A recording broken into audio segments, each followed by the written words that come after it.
I 1983 blev en kommission for miljø og udvikling nedsat af FN til at formulere et globalt program for bæredygtighed efter år 2000. Ud fra det kom Brundtlandsrapporten.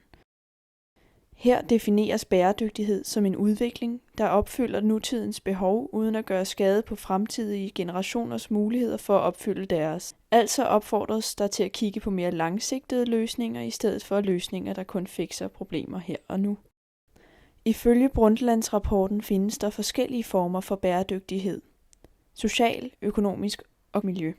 Social bæredygtighed er retfærdig og solidarisk behandling af befolkningen og de generationer, der vil komme fremover.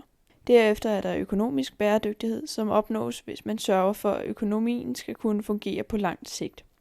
Der skal ikke være for stor opbygning af gæld, og man skal ikke kun tænke på at have vækst her og nu, men kunne have vækst på længere sigt. Økonomisk bæredygtighed har altså også lidt sammenhæng med miljømæssig bæredygtighed, eftersom man skal overveje, om de ressourcer, man bruger, vil slippe op, og man derved ikke længere kunne producere og tjene penge på det. Miljømæssig bæredygtighed handler om at sørge for at bruge jordens ressourcer på en måde, så der stadig vil være ressourcer tilbage til kommende generationer. Her kan ressourcer være vand, dyrkbar jord og brændstoffer. Man skal sørge for ikke at forurene vandet eller udpine jorden, således at man ikke gør det ubrugeligt for fremtidige generationer. Et eksempel på et samfund, hvor bæredygtighed i alle former vægtes højt, er hos zapatisterne i Chiapas, Mexico. De erklærede i 1994 krig mod den mexikanske stat for at genvinde det land, de boede på. De lever nu i et samfund, hvor de alle er landmænd/kvinder, der er fælles om arbejdet og maden. De bruger ingen pesticider eller andre kemikalier til deres landbrug, og de laver deres egen gødning. På den måde kan de være sikre på, at alle folk ikke bliver syge af maden, og de ikke overgødsker jorden. De har desuden fælles skoler og hospitaler, som de samarbejder om at styre.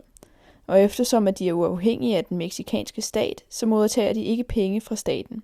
Men de sørger for, at dem, der har det sværest i deres samfund, får hjælp fra alle. På den måde hjælper de hinanden og sørger for, at de kommende generationer er raske og uddannede. En måde, man kan opnå bæredygtighed på, er ved hjælp af ideen om vugge til vugge. Det går blandt andet ud på, at man kan lave produkter bionedbrydelige, således at produktet kan være med til at skabe nyt liv for et produkt eller en organisme. For eksempel laves det meste emballage af plastiktypen polyethylen, som er en termoplast, det vil sige plastik, som kan genformes, hvis man varmer det op til en høj nok temperatur. Derfor kan man altså godt genbruge polyethylen. Problemet er dog, at meget emballage ofte laves af det, man kalder virgin materials. Det vil sige materialer, der ikke er genbrugt, men er nyproduceret eller nyudvundne. Desuden skal man bruge petroleum/olie for at lave polyethylen. Til at starte med ikke er særlig bæredygtigt, eftersom det indgår fossile brændstoffer i produktet.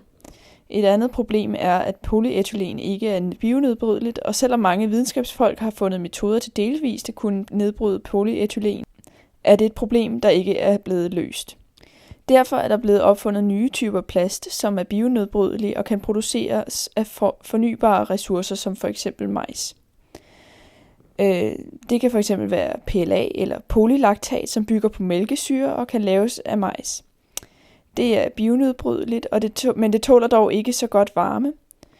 Til gengæld findes der også andre materialer som plastarch material eller PSM, som I bruger i folkeskoler til mad, eller til bakkerne til deres mad. Det er bionedbrydeligt og bygger også på majsstivelse. Mange folkeskoler fik samtidig bioskraldespande, som man kan smide eatbakkerne i, og det kan dermed skabe nyt liv. Dog gik det bionedbrydelige materiale vist nok til forbrænding, så det kunne omdannes til el, hvilket ikke er en helt optimal måde at udnytte biomaterialerne på. Det vil sige, at det ikke helt var efter vugge til vugge ideen. En måde at transformere restprodukter og affald til noget nyt kaldes upcycling. For eksempel ved at lave plastflasker om til potteplanter, eller at lave diverse hipstermøbler ud af paller. På den måde kan man altså genbruge materialer ved at ændre deres funktion til noget nyt.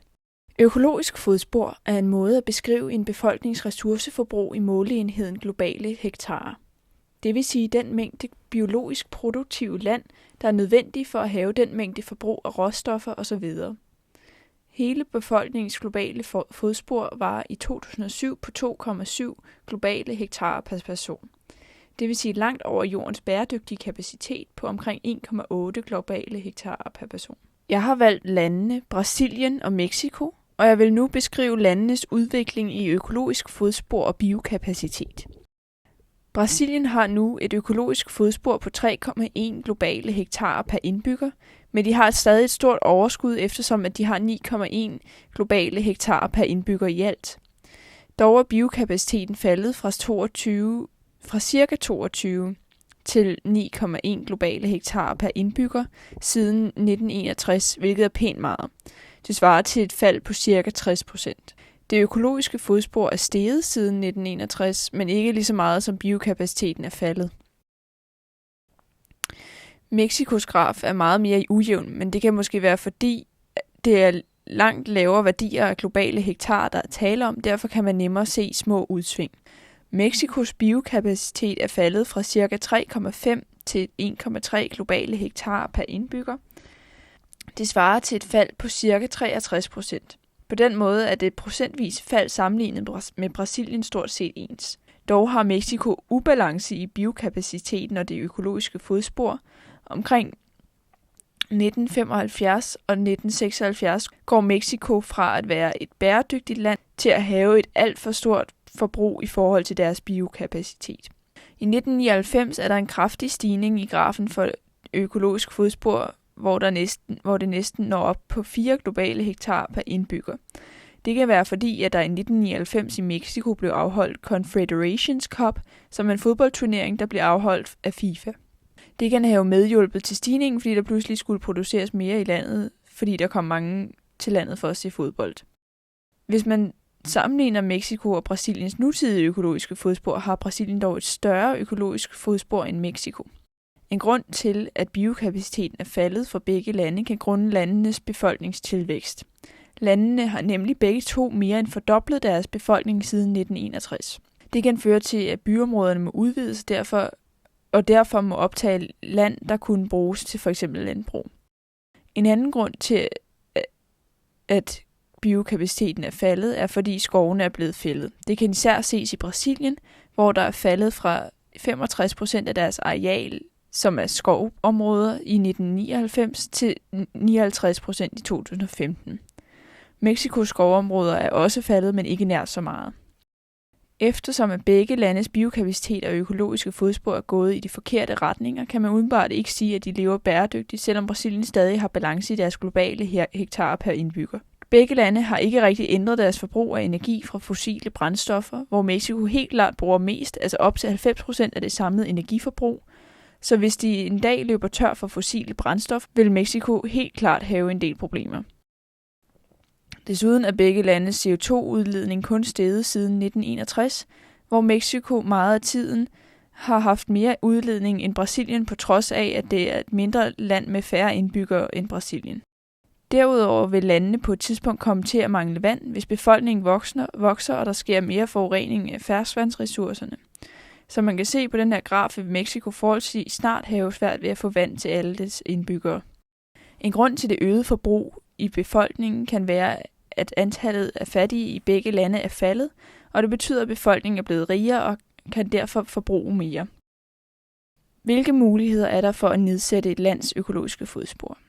Ja, nu så jeg ikke lige Wasteland-udstillingen, så jeg kan ikke rigtig komme mod noget fra den. Men altså, det er svært at stoppe befolkningstilvæksten, således at byerne vil stoppe med at udvide sig. Men først og fremmest bør man stoppe med at fælde regnskovene i den grad, man gør nu, især i Brasilien.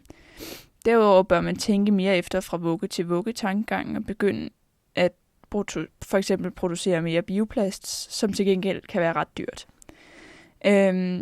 Det er lidt svært for et land at gøre ligesom zapatisterne, men man kan måske lære lidt af den ved at tænke på at tage sig mere af landbrugsjorden, så den ikke bliver fuldstændig smadret.